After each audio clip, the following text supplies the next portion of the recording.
먼저 안내 말씀드립니다. 본 내용은 투자를 판단하실 때 참고용으로만 활용하시고 특정 종목의 매수나 매도를 추천하는 것이 아님을 분명히 밝힙니다. 모든 투자의 최종 책임은 투자자 본인에게 있습니다. 자, 주식으로 세상을 이해하기 20년 경력의 시니어 투자 전략가입니다. 오늘 정말 심상치 않은 보고서를 하나 가져왔습니다. 골드만삭스가 2026년에 메모리 반도체 시장에 역사상 유례없는 대혼란, 아니 어쩌면 거대한 기회가 올 거라고 경고를 했더군요. 이게 그냥 경기가 좋았다 나빠졌다 하는 그런 사이클 얘기가 아니에요. 산업의 판 자체를 완전히 뒤엎는, 마치 우리가 겪었던 IMF 외환위기 때 대기업들이 줄줄이 무너지면서 산업 지도가 재편됐던 것과 같은 구조적인 변화라는 겁니다. 오늘 이 분석 끝까지 안 보시면 정말 후회하실지도 모릅니다. 시작부터 문장이 아주 묵직하죠? 이게 골드만삭스 보고서의 결론입니다. 과거에 우리가 알던 그 반도체 시장의 규칙이 완전히 끝났다는 선언이나 마찬가지예요. 이게 무슨 뜻이냐면요. 과거 산업시대의 피가 석유였다면 이젠 AI 시대의 심장을 뛰게 하는 피, 그 핵심 동력이 바로 메모리라는 겁니다. 이걸 손에 쥐는 자가 AI 시대의 패권을 쥐게 된다는, 어떻게 보면 아주 무서운 이야기이기도 하고요. 그래서 오늘 이 복잡한 이야기를 명확하게 한번 풀어드려야죠. 몇 단계로 나눠서 차근차근 살펴보겠습니다. 우선 골드만삭스의 경고가 도대체 뭔지, 그리고 그 근거가 되는 2026년 데이터를 아주 냉정하게 파헤쳐 볼 거고요. 그 다음엔 이 격변 속에서 누가 웃고 누가 울게 될지, 또 과거의 위기들로부터 우리가 배울 점은 뭔지 짚어보겠습니다. 그리고 마지막으로 제일 중요한 거, 우리 투자자들은 대체 어떤 전략을 짜야 하는지 구체적인 실행 계획까지 제시해 드릴 테니까요. 잘 따라오시죠. 자, 첫 번째 파트입니다. 골드만삭스 경고의 대전제, 바로 구조적인 충격파라는 겁니다. 제가 이 시장을 20년 넘게 봐왔지만 사실 이런 종류의 경고는 정말 흔치 않아요. 이건 그냥 경기가 좋았다가 나빠졌다가 하는 그런 순환적인 사이클 얘기가 아닙니다. AI라는 거대한 파도가 밀려오면서 산업의 땅 자체가 흔들리는 그런 근본적인 재편을 의미하는 거죠. 이걸 좀 더 구체적으로 보죠. 혹시 2017년에 있었던 메모리 슈퍼사이클 기억나십니까? 그때는 클라우드 데이터 센터가 늘어나면서 수요를 이끌었죠. 근데요, 지금 골드만삭스가 말하는 건 그거랑은 차원이 다릅니다. 이번 슈퍼사이클은 AI 하드웨어 인프라 자체가 근본적으로 진화하면서 생기는 이른바 구조적인 AI 슈퍼사이클이라는 거예요. 수요의 질과 양, 모든 게 과거와는 비교할 수가 없다는 뜻이죠. 자, 그럼 이 무시무시한 경고의 근거가 되는 데이터를 한번 까보겠습니다. 말로만 위기다, 기회다 하면 잘 와닿지 않잖아요. 숫자를 보면 이 상황이 얼마나 심각한지 바로 체감이 되실 겁니다. 골드만삭스가 왜 하필 2026년을 대혼란의 해로 콕 집어서 지목했는지 그 증거들을 하나씩 짚어보죠. 첫 번째 숫자, 4.9%입니다. 이게 2026년에 예상되는 디램 공급 부족률인데요. 에게 5%도 안 되는데 뭐거리 대수냐 싶으실 수도 있어요. 근데요, 메모리 업계에서 이 정도 수치는 거의 비상사태 선포나 다름없습니다. 지난 15년 동안 단 한 번도 없었던 가장 심각한 수준의 공급 부족이에요. 이건 그냥 공장에 불이 난 것과 같은 물리적인 충격이라고 보시면 됩니다. 드램만 그런 게 아니에요. 데이터를 저장하는 낸드 플래시 역시 4.2%의 공급 부족이 예상됩니다. 이건 또 왜 이러냐고요? 바로 AI 추론 서비스에 필요한 그 막대한 데이터를 저장하기 위한 기업용 SSD 수요가 그야말로 폭발하고 있기 때문이죠. 디램과 낸드 양쪽에서 동시에 재앙적인 공급 부족이 몰려오고 있는 겁니다. 자, 그럼 이 공급 부족이 우리 실생활에 어떤 영향을 미칠까요? 바로 이 숫자입니다. 176%.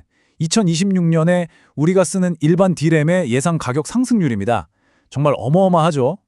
PC 업그레이드는 글쎄요, 다음 생에 해야 할지도 모르겠습니다. 제 월급 오르는 속도보다 훨씬 빠르네요, 이건. 아니, 도대체 왜 이런 일이 벌어지는 걸까요? 지금 화면의 차트를 보시면 아주 명확해집니다. 이게 2026년 디램 수요 성장률 전망인데요. 저기 압도적으로 솟아있는 막대 그래프 보이시죠? 바로 서버 디램입니다. 무려 39% 성장이에요. 반면에 모바일은 고작 7%고 PC는 심지어 마이너스 성장입니다. AI 서버가 모든 디램 생산 능력을 블랙홀처럼 빨아들이고 있는 거예요. 다른 데 돌아갈 물량이 남아나질 않는 거죠. 이 편은 지금까지의 이야기를 딱 요약해 줍니다. 보세요. 2026년에 4.9% 공급 부족, 39% 서버 수요 폭증. 이 두 가지가 만나니까 가격은 176%나 폭등하고요. 이걸 만드는 회사들의 영업이익률은 무려 70%에서 80%에 육박하게 됩니다. 이건 진짜 반도체 역사상 전무후무한 숫자입니다. 말 그대로 돈을 갈퀴로 긁어 모으는 수준이 되는 거죠. 근데 여기서 진짜 전문가들만 아는 중요한 포인트가 하나 더 있습니다. HBM 수요가 전부 엔비디아 GPU에서만 나오는 게 아니라는 점이에요. 이 도넛 차트를 보시면요. 2026년 HBM 수요의 33%, 그러니까 3분의 1이 구글이나 아마존 같은 빅테크 기업들이 자체 제작하는 맞춤형 AI 칩, 즉 ASIC에서 발생합니다. 시장이 엔비디아 하나만 바라보는 그런 단순한 구조가 절대 아니라는 거예요. 경쟁이 훨씬 더 복잡하고 치열해지고 있다는 증거죠. 자, 이렇게 시장에 요동칠 때 분명히 웃는 쪽과 우는 쪽이 갈리게 됩니다. 이 공급 대란이 IT 생태계 전체에 어떤 파급 효과를 가져올지, 과연 누가 이 위기의 승자가 되고 또 패자가 될지 한번 들여다보겠습니다. 아주 극명하게 운명이 갈립니다. 화면 왼쪽의 승자, 바로 메모리 제조사들이죠. 기록적인 이익률에 막강한 가격 결정권까지 갖게 됩니다. 반면에 오른쪽의 패자, PC나 스마트폰 같은 완제품 회사들. 이들은 원가 압박에 시달리다가 결국 가격을 올리거나 제품 사양을 낮춰야 하는 그야말로 진퇴양난에 빠지게 되는 거죠. 승자들의 면면을 좀 더 자세히 볼까요? 삼성전자는 HBM에서 다소 늦었다는 우려에도 불구하고 폭등하는 일반 메모리 시장을 장악하면서 막대한 이익을 거둘 겁니다. SK하이닉스는 HBM 시장의 독보적인 리더로서 70에서 80%라는 경이로운 이익률을 목표로 하고 있고요. 마이크론은 미국의 칩스법 지원을 등에 업고 서방 공급망의 핵심 플레이어로 떠오를 겁니다. 각자 가진 무기가 다른 셈이죠. 반면에 고통받는 쪽은 명확합니다. PC와 스마트폰 제조사들은 가격을 올리자니 고객이 떠날 것 같고, 그렇다고 그냥 있자니 이익이 안 남고, 결국 메모리 용량을 줄이는 메모리 슈링크플레이션 같은 꼼수를 쓸 수밖에 없는 기로에 서게 될 거예요. 자동차 산업도 마찬가지입니다. AI 서버와 귀한 메모리를 두고 경쟁해야 하니 2020년 팬데믹 때 겪었던 그 끔찍한 반도체 부족 사태가 재현될 수도 있어요. 그리고 이 모든 비용은 결국 우리 소비자들에게 고스란히 전가되겠죠. 그럼 이런 상황이 과거에도 있었을까요? 혹시 이게 데자뷰는 아닐까요? 제가 20년간 이 시장을 지켜본 경험을 바탕으로 이번 위기가 과거와 무엇이 같고 또 무엇이 다른지 한번 짚어보겠습니다. 역사를 알아야 미래를 대비할 수 있는 법이니까요. 제가 시장을 20년간 봐오면서 정말 수많은 사이클을 겪었습니다. 근데요, 지금 우리가 마주한 건 그냥 파도가 한번 쳤다가 빠지는 그런 수준이 아니에요. 이건 해수면 자체가 상승하는 거대한 지각 변동입니다.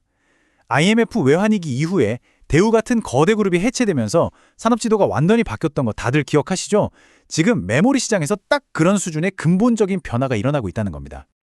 이 타임라인을 보시면 더 명확해집니다. 2008년 금융위기는 수요가 무너진 거였고 2017년은 클라우드 수요가 폭발한 거였죠.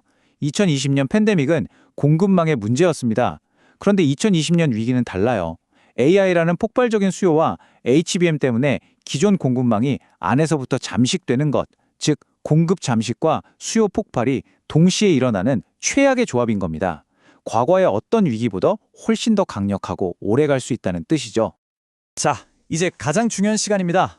지금까지의 분석을 바탕으로 우리 같은 투자자들은 이 거대한 변화의 파도 속에서 어떻게 행동해야 할까요?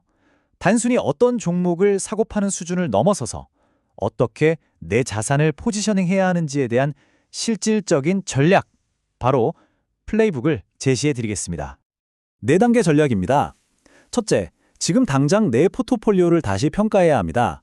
내가 이기는 편, 즉 승자 쪽에 얼마나 투자하고 있고 지는 편, 패자 쪽에 얼마나 노출되어 있는지 냉정하게 점검해야 합니다. 둘째, 반도체 제조사만 보지 마시고 그들을 지원하는 장비나 소재 기업들, 즉 생태계의 조력자들에게도 주목해야 합니다. 셋째, 제조사들의 설비 투자 계획이나 고객사 재고 수준 같은 핵심 신호들을 계속해서 모니터링해야 하고요. 마지막으로 가장 중요한 것, 이건 단기 트레이딩이 절대 아닙니다. 최소 수년간 지속될 구조적 변화라는 점을 명심하고 장기적인 관점에서 접근해야 합니다. 이건 제 20년 철칙입니다만 변동성이 심할 땐 원칙을 지키는 게 가장 중요하거든요. 오늘 분석의 핵심을 다시 한번 강조하고 싶습니다. 이제 메모리는 더 이상 가격이 오르내리는 단순한 공산품, 커모디티가 아닙니다. AI 혁신의 속도와 기업의 성장을 좌우하는 마치 석유나 리튬과 같은 전략 자원이 되었습니다. 우리 투자자들은 메모리를 바라보는 관점 자체를 근본적으로 바꿔야 합니다. 이 패러다임의 변화를 이해하는 사람만이 다가오는 기회를 잡을 수 있을 겁니다. AI가 이끄는 메모리의 황금기가 오고 있습니다. 여러분의 포트폴리오는 이 거대한 변화를 맞이할 준비가 되어 있으신가요? 결국 시장은 생존의 무대이고 변화를 읽고 현명하게 대응하는 것이 가장 중요하죠. 오늘 제 분석이 여러분의 현명한 투자 판단에 작은 도움이 되었기를 바랍니다. 구독과 좋아요, 알림 설정으로 최신 시황 분석 놓치지 마시고요. 이상 주식으로 세상을 이해하기였습니다. 감사합니다.